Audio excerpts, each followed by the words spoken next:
देखो इसमें there is a wide vessel of height 80 meter filled with the water is placed on the ground. A hole having cross section area 1 centimeter cube is made at the depth of 20 meter from the surface. एक wide vessel ले रखा है, इसकी जो height है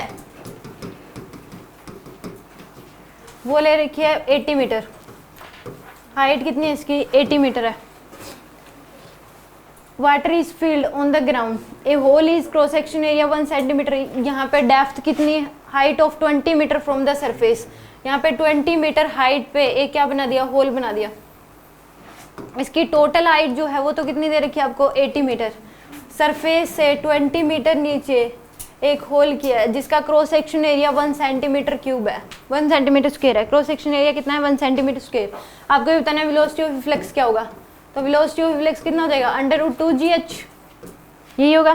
तो √2g की value 10 into में h क्या लोगे? 20, तो अंडर कितना आ जाएगा? 400 यानी कि 20 मीटर पर सेकेंड।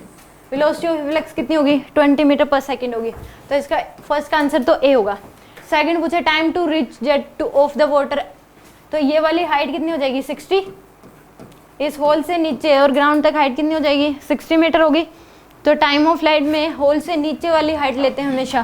तो टाइम ऑफ फ्लाइट का फॉर्मूला टाइम कितना लगेगा इसको? √2h/g, तो यानी कि √2 इंटू में h की वैल्यू 60 डिवाइड बाई में 10, तो अंडर क्या आ जाएगा? 12, यानी कि 2√3 आ जाएगा आपके पास। सी ऑप्शन आ जाएगा इसका। आगे समझिए, जिसका भी था। अब बताना फोर्स कितना लगेगा? रिएक्शन फोर्स ρAVE का स्क्वायर, तो रो की वैल्यू वाटर दे रखा है तो 10 की पावर 3 इंटू में cross section area 1 centimetre cube दे रखा है, मीटर क्यूब में चेंज करोगे 10 की पावर -4 इंटू में वेलोसिटी ऑफ रिफ्लेक्स √400, तो 400 आ जाएगी।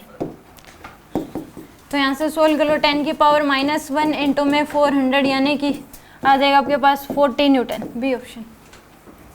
आइए समझिए।